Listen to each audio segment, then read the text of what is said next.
नमस्कार, बहुत स्वागत है आप सभी का और मैं हूं रेनी। बुलेटिन की शुरुआत करेंगे जहां उत्तराखंड की राजधानी देहरादून में उत्तराखंड सचिवालय संघ की नवनिर्वाचित कार्यकारिणी का शपथ ग्रहण समारोह आयोजित किया गया। कार्यक्रम में मुख्यमंत्री पुष्कर सिंह धामी मुख्य अतिथि के रूप में शामिल हुए। इस दौरान अध्यक्ष दीपक जोशी, महासचिव राजेंद्र रतूड़ी सहित 11 पदाधिकारियों ने पद एवं गोपनीयता की शपथ ली। मुख्यमंत्री ने नई कार्यकारिणी को शुभकामनाएं देते हुए कहा कि सचिवालय शासन और जनता के बीच महत्वपूर्ण सेतु की भूमिका निभाता है और विकास कार्यों को गति देने के लिए समन्वय बेहद जरूरी है।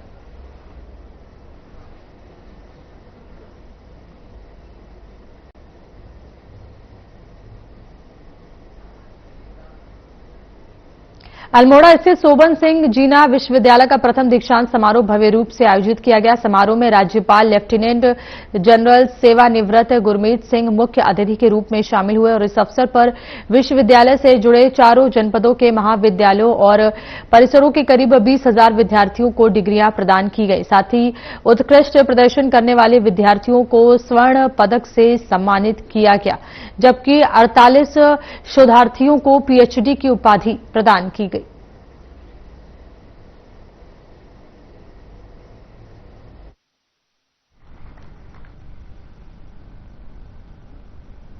अत्यंत प्रसन्नता हो रही है कि सोबन सिंह जीना विश्वविद्यालय, जिसकी शुरुआत 2020 में हुई थी, आज हमने प्रथम दीक्षांत समारोह को मनाया है। इसके पीछे में बहुत मेहनत, बहुत संघर्ष और बहुत मेहनत है।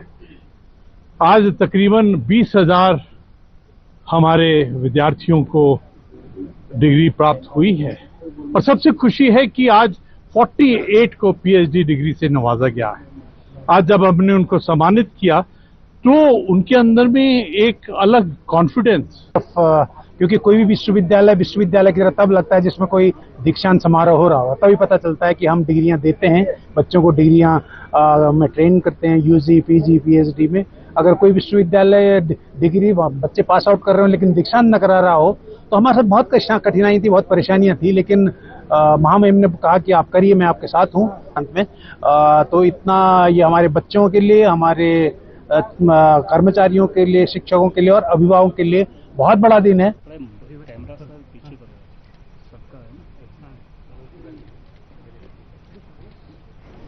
उत्तराखंड की राजधानी देहरादून में आयुष मंत्री मदन कौशिक ने विभागीय अधिकारियों के साथ समीक्षा बैठक कर राजकीय आयुर्वेद और यूनानी चिकित्सा सेवा संघ की मांगों पर चर्चा की। बैठक में कई मांगों को स्वीकार कर लिया गया, जबकि शेष पर अधिकारियों को आवश्यक कार्रवाई के निर्देश दिए गए हैं।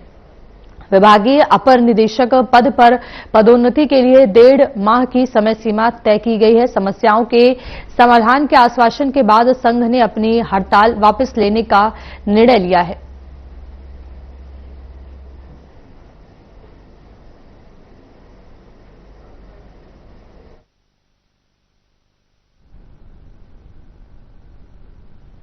राज्य में जो राजकीय आयुर्वेद और यूनानी चिकित्सा सेवा संघ है, जो पिछले कुछ दिनों से विभिन्न चरणों में अपनी एक हड़ताल कर रहा था राज्य में कुछ अपनी मांगों को लेकर, आज उनके साथ विस्तृत रूप से हम लोगों ने चर्चा की है, जिसमें विभागीय सचिव, विभाग के डायरेक्टर और अन्य विभागीय अधिकारी रहे और संघ के प्रतिनिधि रहे।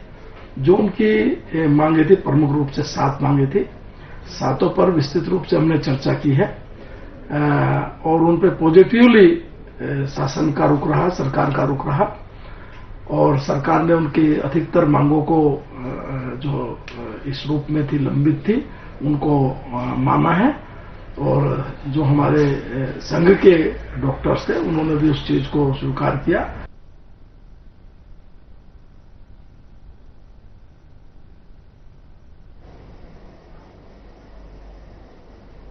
उत्तराखंड की राजधानी देहरादून में खाद्य एवं नागरिक आपूर्ति मंत्री रेखा आर्या ने विभागीय समीक्षा बैठक की। बैठक में एपीएल और अंत्योदय राशन कार्ड की आय सीमा में संशोधन पर विचार किया गया। मंत्री ने अधिकारियों को इस संबंध में प्रस्ताव तैयार करने के निर्देश दिए हैं। उन्होंने कहा कि मौजूदा आय मानक पुराने हो चुके हैं, जिससे पात्र लोगों को दिक्कत हो रही है। बैठक में राशन आपूर्ति, नया सॉफ्टवेयर और एलपीजी वितरण व्यवस्था की भी समीक्षा की गई।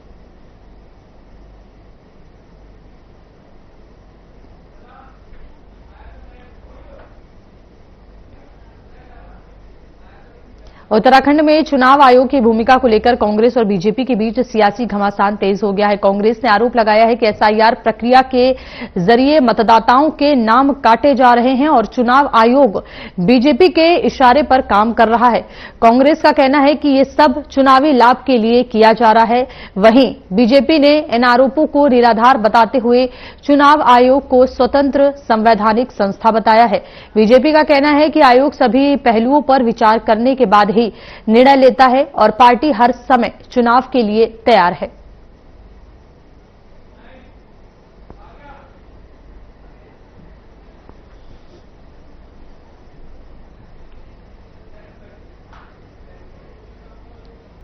उत्तराखंड की चारधाम यात्रा व्यवस्थाओं को लेकर कांग्रेस ने सरकार पर गंभीर आरोप लगाए हैं। देहरादून में कांग्रेस नेता मनोज रावत ने कहा कि सरकार के बड़े दावे धरातल पर विफल साबित हो रहे हैं और तीर्थयात्रियों को बुनियादी सुविधाओं के लिए परेशान होना पड़ रहा है। पार्टी ने स्वास्थ्य, पेयजल और ठहरने की व्यवस्थाओं को अपर्याप्त बताया है। साथ ही बद्रीनाथ धाम में निर्माण कार्यों को लेकर पर्यावरणीय खतरे की आशंका भी जताई गई है।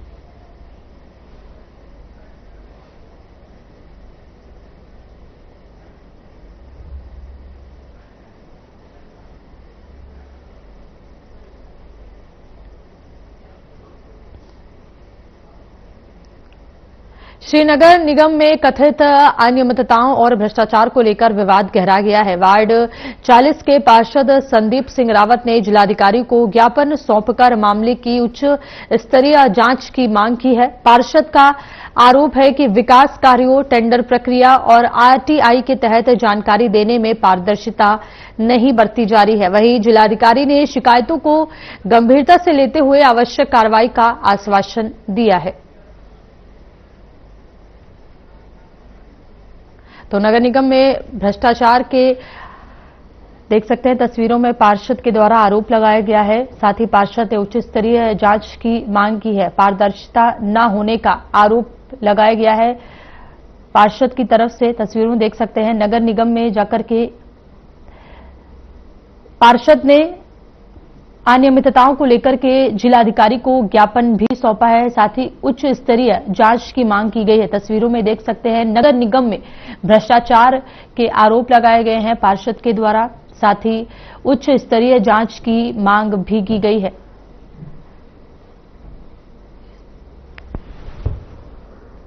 तो श्रीनगर से तस्वीर आपको दिखा रहे हैं जहां नगर निगम के कार्यों में अनियमितता और भ्रष्टाचार के आरोप लगाए गए हैं पार्षद के द्वारा और इसी को लेकर के पार्षद ने जिलाधिकारी से मिलकर उन्हें ज्ञापन भी सौंपा है। साथ ही उच्च स्तरीय जांच की मांग भी की है।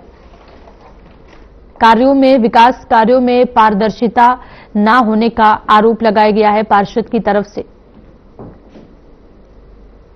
पार्षद ने इस पूरे मामले को लेकर के जिलाधिकारी से उच्च स्तरीय जांच की भी मांग की है।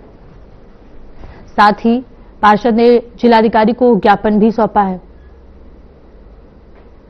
तस्वीरों में देख सकते हैं पार्षद शिकायत करते हुए जिलाधिकारी के पास पहुंचे और उन्हें ज्ञापन भी सौंपा है। साथ ही ये जो पार्षद जी आए थे इनकी पूर्व की भी शिकायत एक प्राप्त हुई थी हमारी जनता दरबार में। उसमें भी तत्काल कार्रवाई की गई, जांच भी कराई गई और उनकी कुछ शिकायत थी कि मिनट नहीं मिल रहे हैं, वो सब भी तत्काल इनको प्राप्त हुआ। तो वो भी आज उन्होंने अवगत भी कराया।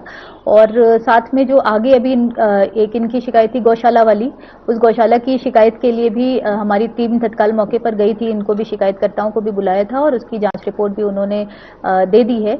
और इसके अतिरिक्त इनकी कुछ और भी आज शिकायतें थी। जो 25/5/2026 को मैंने जनता दरबार में जो ज्ञापन दिया था उसके सापेक्ष मैं आज सारे साक्ष्य उनके सामने लेकर आया हूं। हालांकि उनके द्वारा तत्काल प्रभाव से उस पर आदेश कर दिए गए थे एसडीएम को, लेकिन वहां जांच में हमें कुछ न कुछ अपने आप को हम या बता सकते हैं, मतलब आप समझ लीजिए जो जांच से हम खुश नहीं थे, जैसे वो जांच कराना चाहते थे। उस संबंध में हमने कई पत्र उनको भी भेजे थे, उनके जवाब आज तक नहीं आए। तो लेकिन हमें यह था कि हमने जिलाधिकारी पर पूर्ण विश्वास था, तो सारे साक्ष्य लेकर आज हमने उनको दे दिए हैं ज्ञापन के रूप में। छोटी छोटी चीजें बताऊंगा। बोर्ड बैठक को लेकर मैंने यहाँ पे बात रखी है। पूर्व में जो कार्य हुए, निर्माण कार्य हुए, उनका टेंडर हुआ, उसको लेकर मैंने बात रखी। मैंने अपने क्षेत्र में बिजली की समस्या और पोलो और स्ट्रीट लाइट को लेकर बात रखी।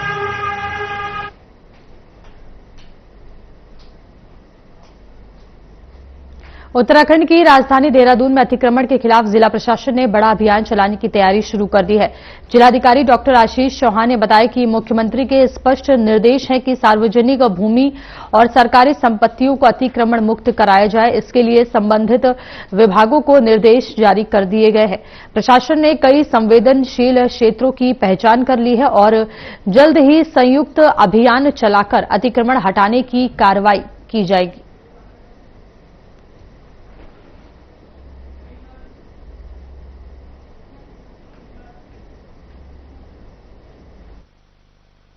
में मैं तो अभी जो ट्राई कर रहा हूँ कि एक कंसल्टेंसी को हायर करते हुए या जो प्रीवियसली किए हुए काम हैं उनको एक बार वापस से थरली रिव्यू किया जाएगा कि उसमें से क्या क्या इम्प्लीमेंटेशन से रिलेटेड अगर कोई कमियां छूटी हैं या फेलियर्स रहे।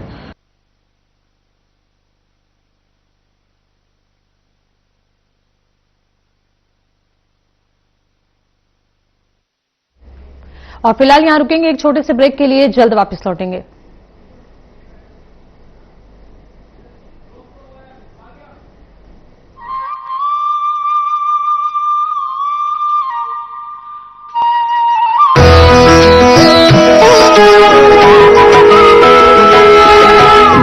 पुकारे आओ रे, हर हर शंभु गाओ रे, हरिद्वार में कुंभ सजे, श्रद्धा की डुबकी लगाओ रे। हर हर गंगे गंगे, हर हर गंगे, भस्म रमाए साधु चल रहे, गूंजे शिव के नाम, गंगा किनारे दिव्य अलौकिक ओजस पूरा धाम। युगों का पर्व ये पावन मिलकर सभी मनाओ रे, हरिद्वार में कुंभ सजे, श्रद्धा की डुबकी लगाओ रे। हर हर गंगे गंगे, हर हर गंगे। 14 जनवरी 2027 से हरिद्वार में सजेगा आस्था, अध्यात्म और सनातन चेतना का विराट संगम। आइए इस दिव्य महापर्व के साक्षी बने। छोटा टाउन बिग आइडियाज कॉलेज से ही स्टार्ट कर दिया था। बीच में मुश्किल मिला तो स्किल भी मिला, बड़ा ऑर्डर्स मिला तो बड़ा रिलैक्सेशन भी मिला। फोन ही बन गया मार्केट, मीटिंग प्लेस और बैंक। कभी कभी सोचती हूँ कि जीरो से स्टार्ट किया था और आज स्टार्टअप बन गई हूँ। बट नॉट चिल, हाँ, अभी तो यूनिकॉर्न बनना है। 12 साल विश्वास के, विकास के, जन कल्याण के।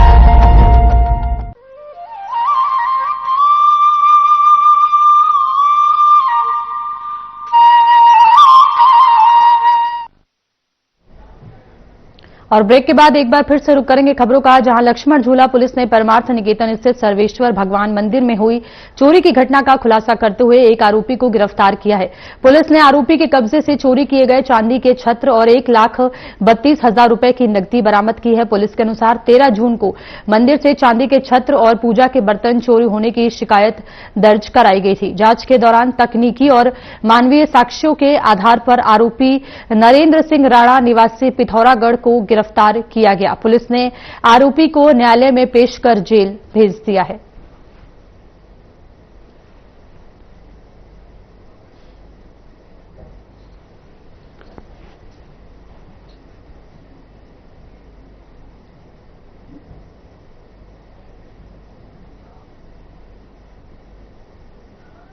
देहरादून के बैरागीवाला गांव में 13 जून को हुई हत्या की घटना के बाद अब हालात धीरे धीरे सामान्य होते नजर आ रहे हैं। घटना के बाद गांव में बना डर का माहौल कम हुआ है और बाहर गए कई मुस्लिम परिवार भी वापस लौटने लगे हैं। गांव की दुकानें खुल रही हैं और जनजीवन पटरी पर लौटता दिख रहा है। गांव में पुलिस और आईटीबीपी के जवानों की तैनाती की गई है, तो वहीं ग्राम प्रधान विक्की कश्यप का कहना है कि घटना के जिम्मेदार लोगों के खिलाफ कार्रवाई की जा रही है, जबकि गांव के लोग वर्षों से आपसी भाईचारे के साथ रहते आए हैं। मेरा नाम विक्की कश्यप है। मैं वर्तमान में ग्राम प्रधान बैरागीवाला से ग्राम प्रधान हूँ। विक्की भाई, जो पूरा इंसिडेंट 13 तारीख की रात को हुआ था, आज 5 दिन हो चुके हैं, क्या स्थिति है वर्तमान में गांव की? देखिए, ये घटना जो है बहुत ही पीड़ादायक है। जो घटना घटी है, हमारे विनोद भाई थे जिनकी घर पर ही जाकर एक झगड़े में हत्या हो गई थी। लेकिन उसके बाद कुछ प्रशासन के द्वारा और आज जो है काफ़ी नॉर्मल स्थिति बनती जा रही है। गांव में शांति व्यवस्था बनाने पर पूरा जोर शोर दिया जा रहा है। और जो ये बार अफवाहें फैलाई जा रही है कि मस्जिदें बंद हैं या नमाज नहीं पढ़ने दी जा रही, तो ऐसा भी नहीं है। मंसूरी है और मैं विकास नगर, हमारे यहाँ जो बड़ा मरकज है उसका मैं अध्यक्ष भी हूँ, और हमारे जो ग्रामीण जिला है उसका मैं अल्पसंख्यक मोर्चे का जिला प्रेसिडेंट भी हूँ। खालिद भाई, किस तरह से देखते हैं अब ये पूरी घटना के बाद तमाम चीजें हुई होंगी, दोनों समाज के लोगों से मुलाकात भी होगी, बात भी होगी, अब क्या पटरी पर जिंदगी उतर रही है, शांति है, क्या कुछ है? देखिए, आपने बहुत अच्छा प्रश्न किया। यहाँ पे अभी मैं कल से देख रहा हूँ कि नेशनल मीडिया में और कुछ पोर्टल हैं, कुछ यूट्यूबर हैं जिनको ये भी मालूम नहीं है कि बैरागी वाला किस क्षेत्र में है, किस विधानसभा में है। यहाँ के लाइनों को लेकर के नैरेटिव फैलाया जा रहा है कि वहां से 25 परिवारों ने गांव छोड़ करके भाग गए हैं, पूरा गांव खाली हो गया है, ये हो गया है, वो हो गया, मतलब बहुत ज्यादा एक नेगेटिव माहौल पैदा कर दिया। चाचा, क्या नाम है आपका? सलीम। सलीम जी, अब कैसी स्थिति है गांव में? सब नॉर्मल है, शांति है, क्या कुछ? शांति है ही यहाँ, पब्लिक थोड़ी है, जो नुकसान करना था वो कर गए। घास भी चोरियों काट रहे, बकरियां भी खोल लेगा सारी, अब दे रहा है एक भी नहीं। ये कोई इंसाफ थोड़ी है, ऐसा नहीं होना चाहिए। कैसे बात करता बैठ कर सारी नहीं मर सकती, लेकिन नहीं, अब तफरी करती है। आपके गांव में पहले भी कभी झगड़ा? कभी नहीं हुआ, 75 साल की उम्र होगी।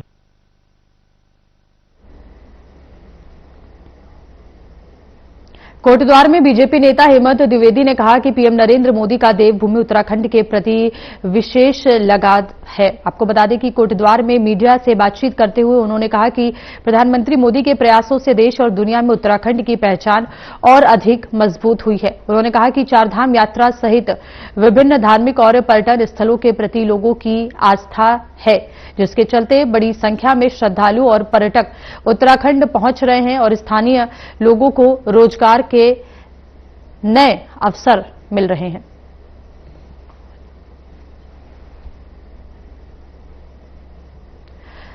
तो देख सकते हैं पर्यटन स्थलों के प्रति लोगों की आस्था बढ़ी हुई नजर आई।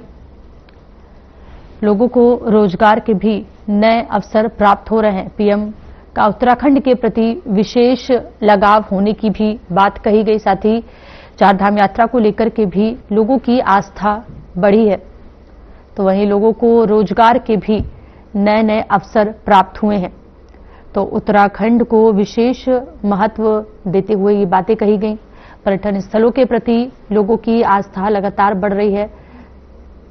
कहा गया कि पीएम मोदी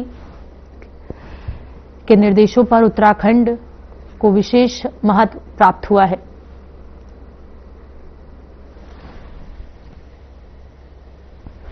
पूरे देश के अंदर जो हमारे देश के यशस्वी प्रधानमंत्री आदरणीय मोदी जी के प्रति लोगों की एक बड़ी आस्था और पूरा विश्वास है। और आपने देखा कि बंगाल, हमने किस प्रकार से बंगाल में विजय फतह की, और लोकतंत्र में जो जनता और जनार्दन ने जो मोदी जी के काम पर विश्वास जताया है, उसी प्रकार से उत्तराखंड के अंदर भी हमारा उत्तराखंड, तो हम सब लोग सौभाग्यशाली हैं कि इस छोटे से राज्य में हमारे प्रधानमंत्री जी का इस राज्य के प्रति एक विशेष लगाव है। और चाहे देवभूमि के नाम से आप देखिए कि हमारे जो चारों धाम है यहाँ पर, जो आध्यात्मिक और धार्मिक पर्यटन, सभी पर्यटन से जुड़ा हुआ ये राज्य है। यहाँ पर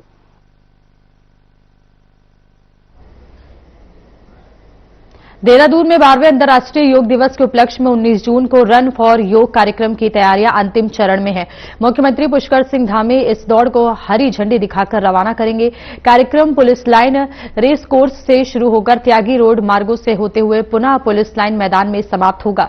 21 जून को परेड ग्राउंड स्थित बहुउद्देशीय क्रीड़ा हॉल में योग दिवस आयोजन की भी तैयारियां जोरों पर है और इस आयोजन का उद्देश्य योग के प्रति जागरूकता बढ़ाना है और लोगों को स्वास्थ्य जीवन शैली अपनाने के लिए प्रेरित करना है। इसमें वरिष्ठ अधिकारी भी शामिल होंगे।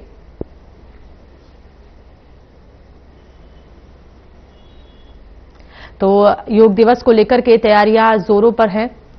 देख सकते हैं अंतिम चरण में योग दिवस की तैयारियां जो हैं अब वो की जा रही है। साथ ही लोगों को योग के लिए जागरूक भी किया जाएगा। साथ ही स्वस्थ जीवन शैली अपनाने के लिए भी लोगों को कहा जाएगा तो अंतिम चरण में योग दिवस की तैयारियां चल रही हैं। योग दिवस को लेकर के तैयारियां जोरों शोरों पर चल रही हैं। साथ ही लोगों को योग के महत्व के बारे में बताया जाएगा और योग के लाभों के बारे में भी लोगों को जानकारी दी जाएगी।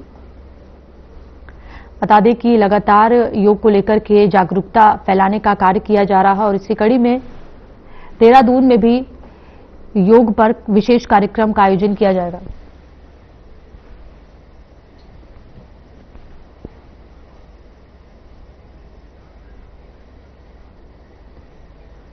आपको पता ही है कि 21 को हमारा विश्व योगा दिवस बनाया जा रहा है, तो उसमें जनपद स्तर में एक वृहद कार्यक्रम हम आयोजित कर रहे हैं जो हमारा मल्टीपर्पज हॉल है परेड ग्राउंड में, वहाँ पे ये हो रहा है। इसमें हमने सभी सम्मानित जनता को भी इनवाइट करा है और हमारे इसमें प्रभारी मंत्री और जो लोकल विधायक हैं सभी को हमने इनवाइट करा है इसे वृहद कार्यक्रम बनाने के लिए। इसके अलावा 19 तारीख को रन फॉर यूनिटी भी हम एक इसमें कर रहे हैं जो हमारा क्या कहते हैं पुलिस लाइन से शुरू होके वापस घूम के पुलिस लाइन में आएगी, तो वो भी हम एक प्रचार प्रसार के तौर पर इसको किया जाएगा। फिलहाल इस बुलेटिन में इतना ही। देश और दुनिया की तमाम बड़ी खबरों के लिए बने रहिए हमारे साथ। नमस्कार।